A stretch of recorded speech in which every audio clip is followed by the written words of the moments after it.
You see the glitz, the gold medals, the record-breaking speeds. But behind the explosive power and lightning-fast races, there's a brutal truth. Today, we're diving into the real reason why it sucks to be a sprinter.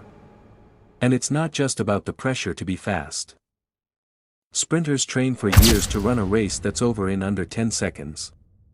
That's right, your entire career, legacy, and sponsorship deals can hinge on literally a fraction of a second. One misstep. One false start. One slip out of the blocks, and it's over. In a sport where hundredths of a second decide who's remembered and who's forgotten, the mental pressure is unbearable. You don't get a bad day. There's no coming back next quarter or next inning. It's one shot. You mess up, and the world watches you fail in real time. Sprinters push their bodies to the absolute limit. That quick burst of speed. It comes with a price: hamstring tears, Achilles injuries, groin pulls. These aren't just common, they're expected. Imagine training for 4 years for the Olympics, and then a tiny muscle tear during warm-ups ruins everything. And here's the kicker: sprinters don't just get hurt during races. The training itself, the hill sprints, plyometrics, heavy lifts, is brutal. The body's not built to handle that level of torque over and over again. Even elite sprinters deal with chronic pain, stress fractures, and recurring injuries for most of their careers. Let's talk about false starts. In many elite events, it's one and done. You jump the gun even by 0.01 seconds, and you're disqualified. No appeal, no second chance, the pressure in the starting blocks. Insane. You're crouched, heart pounding, the crowd silent.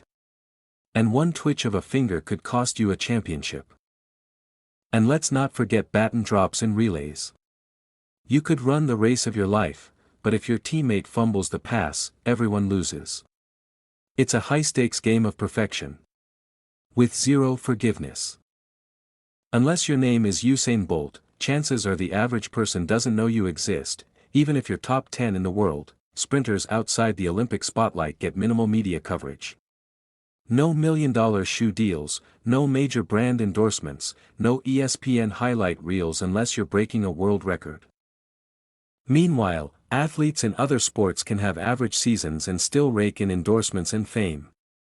A sprinter can be the second fastest person on earth and still fly coach to a competition. Sprint careers are shockingly short.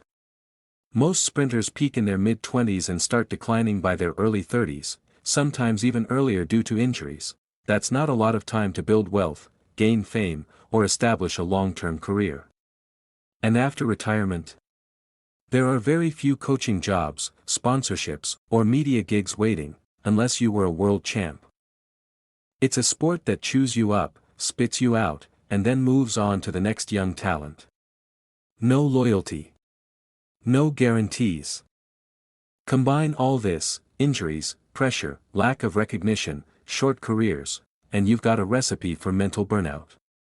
Many sprinters suffer in silence, dealing with depression, anxiety, and identity loss. When their speed fades, they're re-seen as machines. But they're human. And this life? It takes a toll. So next time you see a sprinter blaze down the track, remember, they're not just racing the clock. They're fighting pain, pressure, and a system that rarely rewards the grind behind the glory. Don't forget to like, subscribe, and comment below. Would you want to be a sprinter?